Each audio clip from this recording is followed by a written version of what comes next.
Hey everyone, welcome back to Thought Crime and Keto and Crime. Today we're getting into the final part of Chad Daybell's fourth book in the Standing in Holy Places series, Keys to the Kingdom.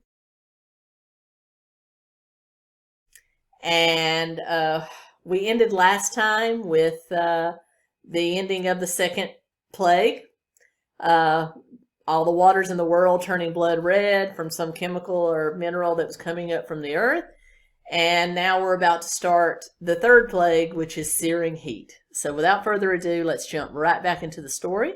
I do want to say a thank you to my channel members and my patrons. I couldn't do it without you, and I really, truly appreciate you from the bottom of my heart. If you'd like to join them, those links are down below or up above. And I appreciate everyone coming out to join me.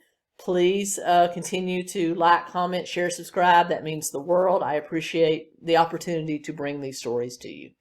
And with that being said, let's dive back in.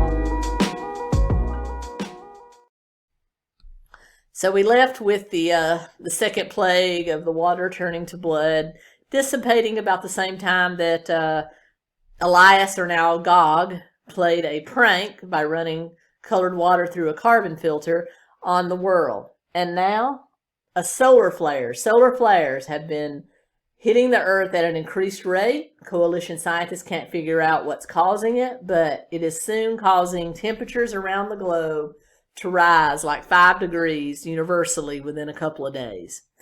And so temperatures of 130 degrees Fahrenheit were not unusual, and this hit everywhere on the globe. Mountain ranges were bursting into flames. Animals were dying. Water was drying up. People that had difficulty breathing were having a really hard time.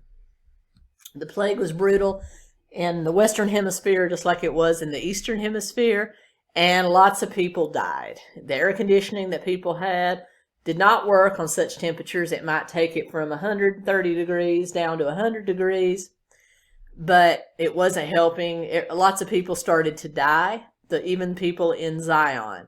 And they would have basically large mass funerals every morning at dawn to bury them. Again, Chad has to bring up burials and funerals. But somehow the saints persevered. Somehow Elias and his cronies managed to survive it by barricading themselves in the Kremlin. He again made radio transmissions urging the people to take heart. It would soon end, but lots of people are dying. The Earth's population was literally reduced by 30%. Thanks, Chad. A few weeks into it, Satan visits Elias and yells at him because it's all falling apart. Everything's falling apart. They're never going to invade Israel in this heat. It's all falling apart. Elias says, "What do you want me to do? Control the weather?" They get into it, and Satan kicks his butt. Literally. Bruises, broke his arm, the whole 9 yards. And he basically reaffirms that Satan's the boss and he will get Israel conquered. And Satan disappears. And then finally the heat subsides and global temperatures go back to normal without a lot of damage being done. Meanwhile, none of this heat and death, 30% of the world's population can kill a wedding vibe, so Phyllis and David get married. And Kim managed to complete her heavenly data entry work as well. So that's good news, I guess, in Zion. Meanwhile, we cut to a view of the rest of the world, and we are told that with the heat and all of the damage to towers and, power lines, internet lines, what have you, that now modern technology has basically ground to a halt for your average citizen. That no smart TVs, computers, well, he says television, big screen televisions before smart TVs. But basically, none of that is working. Phones are basically glorified bricks that people just leave on the ground because they're no longer they're no longer useful. And basically, the world slipped back into the Middle Ages. There was not enough water since a lot of it had been completely tainted by the first two plagues, so no one was taking a bath, evidently. And there was a huge stench rising around cities of unbathed people that made life almost unbearable. Meanwhile, lots of people tried to head for Russia, Moscow, thinking that where Elias was, that conditions might be better. Guards were shooting them as soon as they tried to get into Moscow, so lots of people were dying. They kept Elias trapped in the Kremlin because they were afraid of him going out and getting mobbed. And he would go on satellite. He just said there was no modern technology, and now he's talking about satellite broadcasts. Which is it, Chad? Plot hole. But he's basically given speeches that there would be enough resources. They would come through this to not lose heart. And eventually, winter would come. He literally said, winter is coming. Now, I know this before Game of Thrones, but I couldn't help but chuckle at that. And he literally, after telling them that they would survive, he thinks to himself, the more people that die, the less food that'll be needed, and there'll be more for the people that do live. Nice thought. And then we jump ahead 2 years to a world that has finally recovered from the massive heat. Lots of people have died. Again, 30% of the world's population is gone. And now there is food and stuff for the people that are still alive. Now, we cut to Old Jerusalem, where the Jews have indeed cleared out the rubble that was the Dome of the Rock and have rebuilt the Temple of David.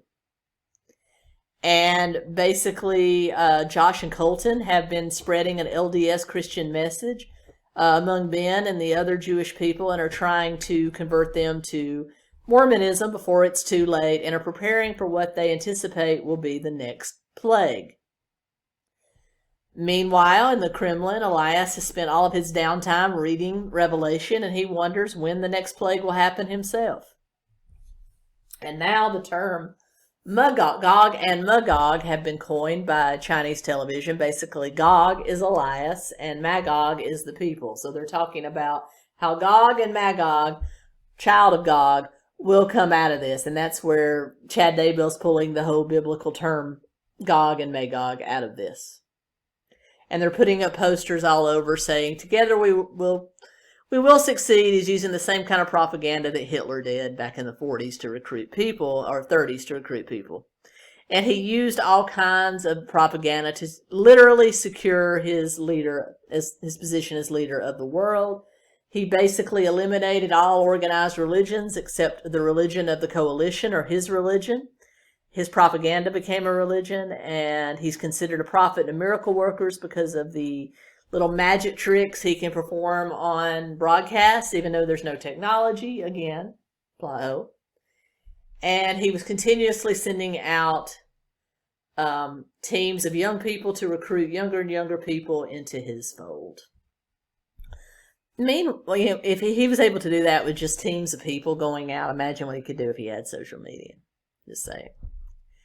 So, basically, now that the world had united under him, there was some technology that was coming back, some semblance of order.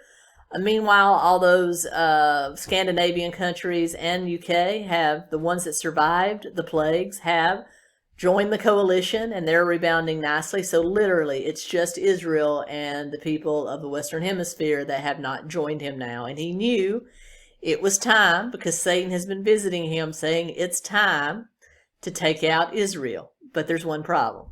He doesn't have an army. So he decides he will put a call out for any young man or woman, at least age 14 or older, if they joined the coalition army to wipe out the last remnants of what he called the evil, that he would reward them with inheritance in whatever land they conquer, hence Israel and North America. So basically the same promise that coalition soldiers were made in the first novel. And I use the term novel very loosely. So basically, he puts out a call, and sure enough, because they don't have anything better to do, I'm sure there's no education at this time, at least in Europe and Asia, men and women start to join the army in droves.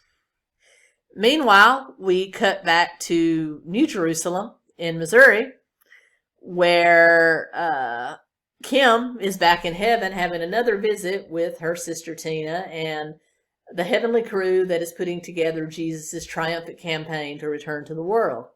And she's overwhelmed by the beauty of heaven. She met many prophets. She shook Joseph Smith's hands and Brigham Young and just met everybody. Noah's wife, everybody.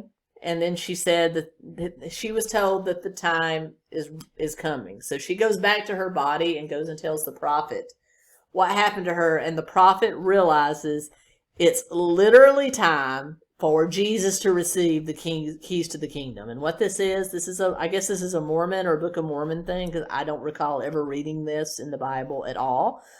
But basically, the keys to the kingdom, or the keys to the world, were passed to Adam and man at the creation.